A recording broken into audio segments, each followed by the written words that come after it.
روزانہ دینی معلومات حاصل کرنے کے لیے چینل کو ابھی سبسکرائب کریں، ہماری ویڈیو کو لائک اور شیئر لازمی کریں۔ دنیا کو اللہ سمیٹ دے گا، دنیا ختم ہو جائے گی۔ اب آگے انشاءاللہ آپ سنیں گے کہ دنیا کب ختم ہوگی۔ ایک اندازہ ہے، لیکن اس پر مکمل یقین نہیں رکھنا چاہیے، لیکن ایک اندازہ ہے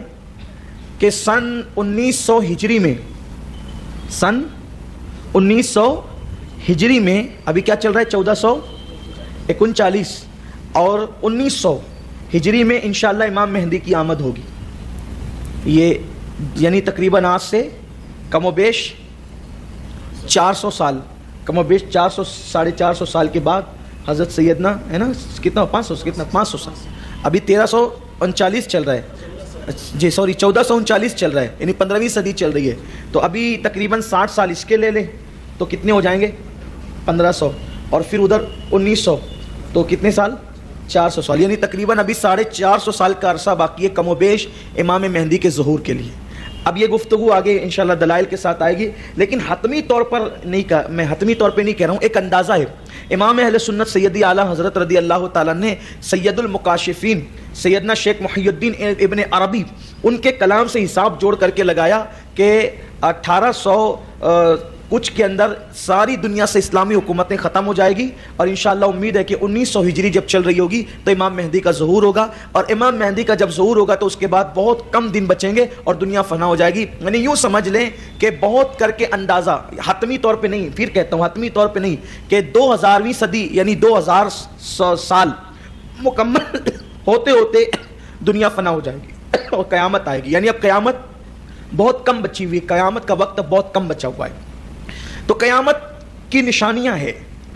اور قیامت کی نشانیاں آج سے نہیں بلکہ 1450 سال سے کم و بیش نشانیاں ظاہر ہی ہوتی جا رہی ہے قیامت۔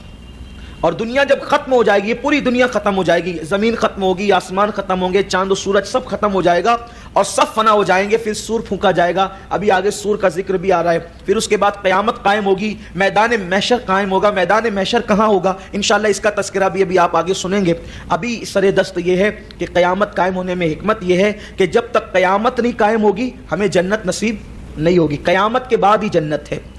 اللہ تبارک و تعالیٰ نے قرآن مقدس کے اندر ارشاد فرمایا کہ ہم نے قیامت کا علم کسی کو عطا نہیں کیا۔ حضور علیہ السلام نے بھی کہا کہ قیامت کا علم تو اللہ کے پاس ہے۔ تو اس سے کچھ لوگوں کو یہ غلط فہمی ہو گئی کہ حضور علیہ السلام قیامت کے متعلق نہیں جانتے۔ یہ بہت بڑی غلط فہمی ہے۔ حدیث نہیں سمجھنے کا یہ انجام ہے کہ لوگ غلط فہمی کا شکار ہو جاتے ہیں۔ اللہ کے رسول صلی اللہ علیہ وآلہ وسلم بہت ساری باتیں کسی حکمت کے تحت کافروں پر اور نااہلوں پر ظاہر نہیں فرماتے، لیکن اللہ کے حبیب صلی اللہ علیہ وآلہ وسلم نے صحابہ کرام کے سامنے قیامت کے حوالے سے تذکرہ فرمایا۔ تو ہمارے علماء کا اس پر اتفاق ہے کہ اللہ تبارک و تعالیٰ نے اپنے محبوب کریم عالم ما کان و ما یکون صلی اللہ علیہ وسلم کو قیامت کا علم عطا فرمایا، اور اللہ کے رسول صلی اللہ علیہ وسلم نے قیامت کا دن بھی بتایا، قیامت کی تاریخ بھی بتائی۔ اور آپ بتائیں کہ جب سید المکاشفین حضرت امام محی الدین ابن عربی جب قیامت کے حوالے سے سن ظاہر فرما رہے ہیں لیکن کہتے ہیں کہ حتمی نہ سمجھا جائے، تو جب وہ اندازہ لگا سکتے ہیں تو حضور علیہ الصلوۃ والتسلیم تو اس سے ان سے زیادہ جانتے۔ بے شک حضور علیہ السلام کے علم کی خیرات ملی صحابہ کو، صحابہ کے علم کی خیرات ملی ائمہ کو، ان کے علم کی خیرات ملی اولیاء کو، تو جب وہ اتنا جانتے ہیں تو پھر آقا کریم صلی اللہ علیہ وسلم کتنا جانتے ہوں گے۔ تو ایک عقیدہ ہمارا یہ ہے اہل سنت کا کہ اللہ نے اپنے محبوب صلی اللہ علیہ وآلہ وسلم کو قیامت کا علم عطا فرمایا، لیکن حضور علیہ السلام نے کسی حکمت کی وجہ سے قیامت کے سن کو ظاہر نہیں فرمایا، البتہ تاریخ ظاہر فرمائی۔ حضور فرماتے ہیں جس دن قیامت آئے گی وہ دن جمعہ کا دن ہوگا، جس دن قیامت آئے گی وہ ماہ محرم کی 10 تاریخ ہوگی، یعنی عاشورہ کا دن ہوگا، اور قیامت آئے گی۔ پھر آقا کریم صلی اللہ علیہ وآلہ وسلم نے مختلف نشانیاں قیامت کی بیان فرمائی، اور یہ نشانیاں غیب کی خبریں ہیں۔ اب جب تک کہ قیامت کی یہ نشانیاں پوری نہیں ہو جاتی اس وقت تک قیامت نہیں آئے گی۔ قیامت کی نشانیوں میں کچھ چھوٹی نشانیاں ہیں، اور قیامت کی نشانیوں میں کچھ بڑی نشانیاں ہیں، اور اس سے اور بڑی نشانیاں ہیں۔ تو بہت ساری نشانیاں پوری ہو چکی ہے، اور بہت ساری پوری ہو رہی ہے، اور بہت ساری پوری ہونے والی ہے۔ ان میں سے کچھ مذہبی نشانیاں ہیں، اس میں سے کچھ سماجی نشانیاں ہیں، اس میں سے کچھ سیاسی نشانیاں ہیں۔ تو آقا کریم صلی اللہ علیہ وسلم نے ساری نشانیاں بیان فرمائی۔ حضرت سیدنا حذیفہ الیمان رضی اللہ تبارک و تعالیٰ عنہ فرماتے ہیں کہ حضور علیہ السلام ایک دن منبر پر کھڑے ہوئے اور آقا کریم صلی اللہ علیہ وسلم نے قیامت تک کے ہر فتنے کے لیے آقا کریم نے جو ہے وہ واضح فرما دیا، حتیٰ کہ حضور علیہ السلام نے منبر پہ کھڑے کھڑے یہ بھی بتا دیا کہ کون جنت میں جائے گا اور کون جہنم میں جائے گا۔ ارشاد فرماتے ہیں حضور نے جن فتنوں کا ذکر ہمارے سامنے فرمایا تھا، اللہ کے حبیب صلی اللہ علیہ وسلم نے جب وہ فتنہ ہماری نگاہوں کے سامنے ظاہر ہوتا ہے تو ہم اس کو ایسے ہی پہچان لیتے ہیں جیسے کسی ملنے والا انسان بہت دن تک وہ نہیں ملتا اور اچانک ملتا ہے تو ہم اس کو پہچان لیتے ہیں، ایسے ہی ہم فتنوں کو پہچانتے ہیں۔ تو آقا کریم صلی اللہ علیہ وسلم نے قیامت کی نشانیاں بیان فرمائی، آئیے اب اس کو ہم آغاز کرتے ہیں قیامت کی نشانیوں کا۔ پہلی نشانی قیامت کی، حضور علیہ السلام فرماتے ہیں میرا تمہارے درمیان سے پردہ فرما جانا یہ بھی قیامت کی نشانیوں میں سے ایک نشانی ہے، کیونکہ قیامت اس وقت تک تو نہیں آ سکتی نا جب تک آقا کریم صلی اللہ علیہ وسلم دنیا سے پردہ نہ فرما جائے۔ اب بتائیے 1450 سال سے نشانیاں شروع ہوئی ہے، اب وہ نشانیاں پوری ہوتی جا رہی ہے اور ابھی کم و بیش 500-550 سال تک کی اور پوری ہوتی رہے گی، ان میں کچھ چھوٹی ہے کچھ بڑی ہے۔ تو آقا کریم صلی اللہ علیہ وسلم کا پردہ فرمانا قیامت کی نشانیوں میں سے ایک نشانی ہے۔ پھر میرے آقا صلی اللہ علیہ وسلم فرماتے ہیں میری امت میں ایک شخص ہے جو فتنوں کا تالا ہے۔ اللہ کے رسول صلی اللہ علیہ وسلم فرماتے ہیں میری امت میں ایک شخص ہے جو فتنوں کا تالا ہے، جب تک کہ وہ فتنوں کا تالا میری امت میں رہے گا اس وقت تک قیامت نہیں آئے گی، اس لیے کہ قیامت سے پہلے فتنے ہوں گے اور اس کے جو تالا ہے فتنوں کا، اس کی موجودگی میں کوئی فتنہ پیدا نہیں ہوگا، تو اس لیے قیامت اس کی موجودگی تک نہیں ہوگی، اس کے بعد ہوگی۔ پوچھا گیا وہ تالا کون ہے جسے فتنوں کا تالا کہتے ہیں، تو کہا گیا کہ وہ عمر ابن خطاب ہے۔ اسی لیے جب تک فاروق اعظم امت میں موجود رہے مسلمانوں میں آپس میں کبھی اختلاف نہیں ہوا۔ ایک مرتبہ سیدہ ام کلثوم بنت علی امام حسین کی سگی بہن، یہ فاروق اعظم کے نکاح میں تھی۔ سیدنا فاروق اعظم گھر کے اندر تھے تو حضرت کعب احبار آئے اور کعب احبار آنے کے بعد کہنے لگے کہ ام کلثوم باب الجہنم کہاں ہے، جہنم کا دروازہ کہاں ہے؟ کعب احبار، یہ کعب احبار جو ہیں یہ یہودیوں کے بہت بڑے عالم تھے، ان کے والد اور ان کے چچا بھی عالم تھے۔ اب بات کرنے کا انداز دیکھیں، بہت بڑے عالم ہیں۔ ام کلثوم سے کہا جہنم کا دروازہ کہاں ہے؟ تو کہا کون جہنم کا دروازہ؟ کہا تمہارے شوہر عمر ابن خطاب۔ یہ رونے لگی اور غصے میں آ گئی، سیدہ تھی، غصے میں آ گئی، جلال میں آ گئی، اور فاروق اعظم نے پوچھا کیوں رو رہی ہے؟ کہا وہ یہودی کو دیکھو کیا بولتا ہے، کیا بکتا ہے وہ۔ حالانکہ وہ مسلمان ہو چکے تھے لیکن چونکہ یہودیوں کے عالم تھے غصے میں کہہ دیا کہ وہ یہودی کو دیکھو کیا بک رہا ہے۔ اور فاروق اعظم نے کہا کیا بک رہا ہے؟ وہ آپ کو جہنم کا دروازہ بولتا ہے، باب الجہنم بولتا ہے۔ حضرت فاروق اعظم نے مسکرا کے کہا اللہ بہتر کرے گا۔ باہر نکلے تو کہا کہ ام کلثوم کہہ رہی تھی کہ تم نے مجھے جہنم کا دروازہ کہا ہاں، توریت اور انجیل میں یہ بات لکھی ہوئی ہے کہ امت محمدیہ میں ایک شخص ہوگا وہ جہنم کے دروازے پہ کھڑا رہے گا اور جب تک وہ حیات رہے گا وہ لوگوں کو جہنم میں جانے سے روکے گا، جہنم میں وہ جانے نہیں دے گا۔ توریت اور انجیل میں یہ بات لکھی ہوئی ہے کہ وہ لوگوں کو جہنم میں جانے نہیں دے گا، اور جب اس کی شہادت ہو جائے گی، جب اس کی شہادت ہو جائے گی تو لوگ فتنے میں گرفتار ہو کر جہنم کے اندر جائیں گے۔ اب یہ بات اب آگے اسی پر نشانیاں ہیں،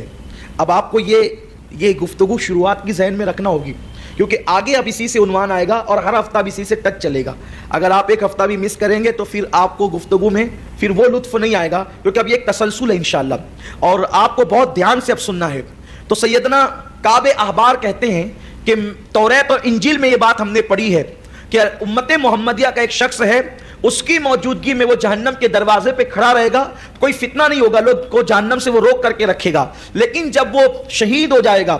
تو پھر لوگ فتنے میں گرفتار ہوں گے۔ اس کی موجودگی میں امت محمدیہ میں آپس میں کلمہ پڑھنے والوں میں کوئی فتنہ نہیں ہوگا، اس کے بعد فتنہ ہوگا، اور جب اس کے بعد فتنہ ہوگا تو لوگ پھر جہنم کے اندر گرفتار ہوں گے۔ تو اسلام سے پہلے، اسلام کی آمد سے یعنی پیغمبر اسلام کی آمد سے پہلے توریت اور انجیل میں جہنم کا دروازہ جس کو لکھا گیا ہے ہم نے اس کا نام پڑھا ہے کہ وہ عمر ابن خطاب ہوگا۔ تو اللہ کے حبیب علیہ السلام نے بیان فرمایا کہ عمر کی شہادت بھی قیامت کی نشانیوں میں سے ایک نشانی ہے۔ پھر سیدنا فاروق اعظم کی شہادت ہوئی، اور سیدنا فاروق اعظم رضی اللہ تعالیٰ کی شہادت کس طرح ہوئی آپ جانتے ہیں،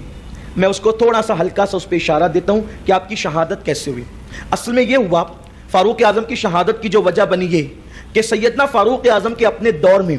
آپ نے مدینہ منورہ میں غیر مسلموں کو نہیں رکھا، کسی غیر مسلم کو آپ مدینہ طیبہ کے اندر نہیں رکھتے تھے اور رکھنا پسند نہیں کرتے تھے۔ دور فاروقی میں مدینہ منورہ کافروں سے خالی ہو گیا تھا۔ حضرت مغیرہ بن شعبہ رضی اللہ تعالیٰ نے صحابی رسول ہیں، تو انہوں نے حضرت فاروق اعظم کو خط لکھا کہ ایک ایسا غلام ہے جس کے اندر اتنی خوبیاں ہیں کہ وہ بہت بڑا کاریگر ہے اور وہ بہت سے ہنر جانتا ہے، اگر آپ اجازت دیں، کیونکہ آپ تو کافروں کو مدینہ طیبہ میں رکھنا نہیں چاہتے، تو اگر آپ اجازت دیں تو میں اس کو آپ کے پاس بھیجوں۔ سیدنا فاروق اعظم نے سوچا کہ اگر اتنا بڑا کاریگر مدینہ طیبہ آتا ہے تو وہ مدینے والوں کو جو ہے وہ ہنر سکھائے گا، اور مدینے والے ہنر سیکھیں گے اور مسلمانوں کے اندر ایک ہنر کا جذبہ پیدا ہوگا اور اس طریقے سے مسلمان ترقی کریں گے۔ تو سیدنا فاروق اعظم نے اس غلام کو جو بہت بڑا کاریگر تھا حضرت مغیرہ کا، اس کو آنے کی اجازت دے دی۔ اس طریقے سے ابو لؤلؤ نام کا یہ شخص جو مجوسی تھا اور بہت کٹر تھا اپنے مذہب کے اندر، یہ بات ہمیشہ یاد رکھنی چاہیے انسان کو، اور یہ بات دماغ میں رکھنا چاہیے انسان کو کہ کافر کبھی بھی اہل اسلام کا وفادار نہیں ہو سکتا، کتنا بھی وہ لبرل اپنے آپ کو کہے، کتنا بھی نیوٹرل کہے، کتنا بھی امن پسند کہے، کافر ہوتا ہے۔ کافر اسی ناگ کی طرح ہے،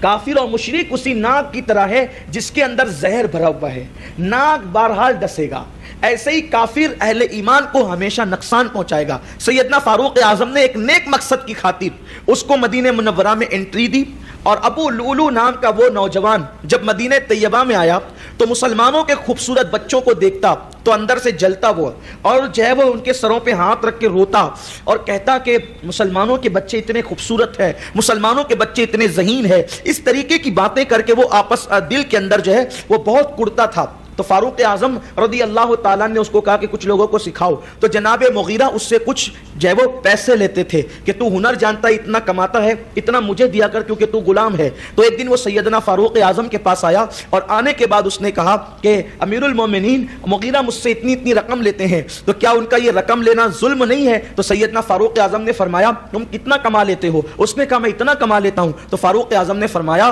کہ تم اتنا کما لیتے ہو تو اتنا تمہارے آقا کو دینا یہ کوئی ظلم نہیں ہے۔ تو وہ ناراض رہنے لگا اور غصے میں آ گیا۔ ایک دن فاروق اعظم نے اس کو کہا کہ میں نے سنا ہے کہ تم چکی بنانے کا ہنر جانتے ہو، تو کیا تم میرے لیے کوئی چکی بنا دو گے؟ تو اس نے کہا میں ایسی چکی بناؤں گا کہ رہتی دنیا تک کے لوگ یاد کریں گے کہ میں نے جو آپ کے لیے چکی بنائی ہے، اور 4 دانگ عالم میں اس چکی کا تذکرہ ہوگا۔ جب وہ چلا گیا، مولائے کائنات بھی موجود تھے اس محفل میں، تو سیدنا فاروق اعظم نے کہا علی اس نے جو بات کی ہے اس کا مطلب کیا ہو سکتا ہے؟ تو مولائے کائنات کہتے ہیں امیر المومنین اس نے آپ کو دھمکی دی ہے جان سے مارنے کی۔ پھر سیدنا فاروق اعظم، لیکن وہ عمر جس کے جلال سے لوگ ہیبت میں رہا کرتے تھے، فاروق اعظم کا جلال اسلام کے لیے تھا، شریعت کے لیے تھا، اللہ کے قانون کے لیے تھا، اپنی ذات کے لیے نہیں تھا۔ ایک غلام دھمکی دے کر چلا گیا مگر یہ آپ کا صبر تھا۔ ایسے میں آپ ان دنوں میں حج کے ایام آ گئے اور آپ حج کے لیے مکہ المکرمہ روانہ ہوئے۔ جب آپ حج سے واپس آنے لگے تو حج سے واپسی پر جو ہے آپ نے خواب دیکھا کہ ایک سرخ رنگ کا، لال رنگ کا مرغا ہے جس نے ناف کے درمیان آپ کو چند ٹھونگے ماری ہے۔ آپ وہ خواب دیکھ کر واپس آئے۔ حضرت اسماء بنت امیس، یہ اسماء بنت امیس کون ہے؟ یہ حضرت جعفر طیار کی جو ہے وہ بیوی رہ چکی ہے، ان کی بیوہ تھی حضرت اسماء بنت امیس رضی اللہ تعالی عنہا، اور یہ حضرت عبداللہ ابن جعفر کی جو ہے وہ والدہ ہیں، یعنی اون و محمد جن کا کربلا میں جن کی شہادت ہوئی ہے یہ ان کی دادی ہوتی ہے